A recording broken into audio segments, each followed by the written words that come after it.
नमस्कार, G capital में आपका स्वागत है। आज है 15 मई और आप लोगों के लिए एक नई वीडियो। बात करेंगे एनबीएफसी कंपनी मन्नापुरम फाइनेंस के बारे में। वीडियो को अंत तक देखना ना भूलें। तो फ्रेंड्स, बात कर रहे थे मन्नापुरम फाइनेंस की, तो इसका एग्जाम्पल आने वाले दिनों के बजाज फाइनेंस के रूप में दिया जाता है। बजाज फाइनेंस ने जैसे अपने निवेशकों को प्रायः सभी टाइम होराइजन में कमोबेश पैसा बना कर दिया है, लगभग उसी प्रकार सभी टाइम होराइजन पर इस कंपनी ने भी अपने निवेशकों को पैसा बना कर दिया है। तो पहले इसने जो अपने फाइनेंशियल रिजल्ट घोषित किए हैं उसको एक बार मनी कंट्रोल की वेबसाइट पर देख लेते हैं। और आप यहाँ देखेंगे कि Manappuram finance consolidated March 2020 net sales at ₹1605.32 crore, up 47.97% year on year. मतलब पिछले साल जो मार्च में इसकी जो टोटल सेल्स थी उससे लगभग 48% इसने जंप दिया है अपने रिजल्ट के अंदर। अब आगे इसके विस्तार को अगर देखें तो आप देखेंगे कि net sales at ₹1605 crore in March 2020, up 47.97% from ₹1084.86 crore in March 2019। मतलब 2019 में जो 1084.86 मतलब 1085 करोड़ के आसपास का जो इनका सेल्स था वो बढ़ करके अब हो गया है 1605.32 करोड़। तो इतनी ज़बरदस्त ग्रोथ है इसमें। और क्वार्टरली नेट प्रॉफिट जो है वो 384.97 करोड़ हुआ है मार्च में 2020, up 53.775% from ₹256 crore in March 2019।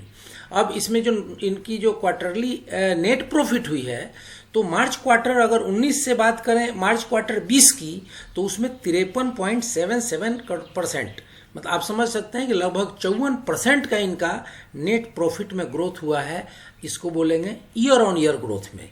अब EBITDA stands eight ₹1158.62 crore in March 2020, up 53.88% from ₹722.95 crore in March 2019।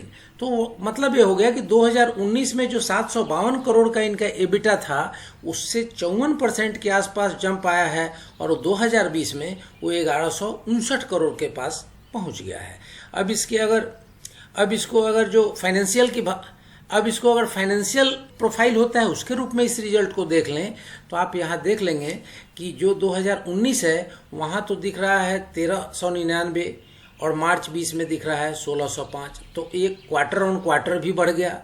अब मार्च 19 में जो था 1084 और मार्च 20 में 1605, तो ईयर ऑन ईयर भी बढ़ गया। तो यहाँ तो इसके जो नेट सेल्स हैं वो दोनों स्तरों पर बढ़े हुए दिख रहे हैं। अब वीडियो को लंबा न करते हुए अब सीधे आ जाते हैं नेट प्रॉफिट के ऊपर। तो नेट प्रॉफिट की बात करें तो आप देखेंगे कि जो पिछले मार्च 2019 में इसकी प्रॉफिट हुई थी वो 258.34 और अब की बार हुई है 398.20। तो आप देख सकते हैं कि कितनी ह्यूज ग्रोथ है। लेकिन एक इसमें थोड़ा सा निगेटिव जो हो रहा है, इसमें क्लियर दिख रहा है कि कहीं ना कहीं कोरोना ने इसके बिजनेस पे असर डाला है, क्योंकि जो दिसंबर क्वार्टर में इसकी नेट प्रॉफिट हुई है वो है 402.23 करोड़ और मार्च क्वार्टर में जो इसकी प्रॉफिट हुई है वो हुई है 398.20 करोड़। तो स्लाइटली इसमें स्लंप दिख रहा है जो 19 दिसंबर का रिजल्ट था उसमें और जो 20 मार्च का रिजल्ट है उसमें। मतलब ये जो क्वार्टर ऑन क्वार्टर जो पिछली क्वार्टर से इस बार तुलना करें तो थोड़ी सी इसमें रिजल्ट में गिरावट है। और ओवरऑल बात करें तो कंपनी ने जबरदस्त परफॉर्म किया है। तो उसका असर है कि आप देख सकते हैं कि आज की तारीख में कंपनी ने आज सुबह से कारोबार जब से शुरू किया है तब से तेजी ही तेजी दिखा रही है। और एक बार तो ऐसा आया था जब ये 131 रुपए के आसपास लगभग 7% के आसपास जंप करके हाई बना रही थी। तो इस आधार पे इसके प्राइस फोरकास्ट को देख लें तो प्राइस जो है करंट मार्केट प्राइस, वहां से बता रहे हैं फोरकास्टर कि कम से कम 139 रुपये और ज़्यादा से ज़्यादा 220 रुपये। और अगर दोनों के मीडियम में चले तो इसकी प्राइस जो अगला एक साल का टारगेट है वह 155 रुपया होना चाहिए, ऐसा उम्मीद किया जा रहा है, ऐसी संभावना व्यक्त की जा रही है। अब इसके कारोबार को अगर चार्ट पे देख लें तो क्या दिख रहा है वो भी देख लेते हैं।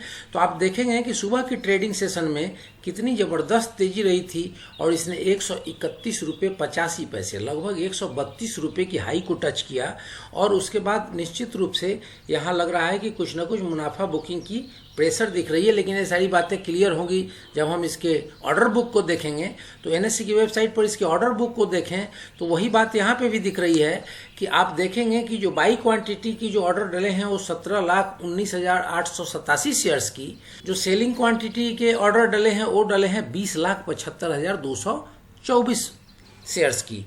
तो कहीं ना कहीं इसमें एक बार सेलिंग प्रेशर दिख रहा है और यह निश्चित रूप से और कुछ नहीं, ये प्रॉफिट बुकिंग हो रही है। पिछले 1-2 दिन पहले के ट्रेडिंग सेशन में इस शेयर की प्राइस लगभग 111 रुपये के आसपास थी और वहां से 132 रुपये तक अगर ये दौड़ता है तो इस दौड़ने के बाद निश्चित रूप से एक प्रॉफिट बुकिंग आनी चाहिए। और निश्चित रूप से वही चीज दिख रहा है कि सेलिंग क्वांटिटी अधिक है और बाइंग क्वांटिटी कम है, और ये एक निशान है कि यहाँ से प्राइस में थोड़ी गिरावट आ सकती है। तो फ्रेंड्स, ये रहा एक इन्फॉर्मेशन। ये इन्फॉर्मेशन आपको पसंद आई हो तो इस वीडियो को लाइक करें, शेयर करें, सब्सक्राइब करें और बेल आइकन बटन प्रेस करना ना भूलें ताकि ऐसी इन्फॉर्मेटिव वीडियो सबसे पहले आप तक पहुँचे। जय हिंद, जय भारत।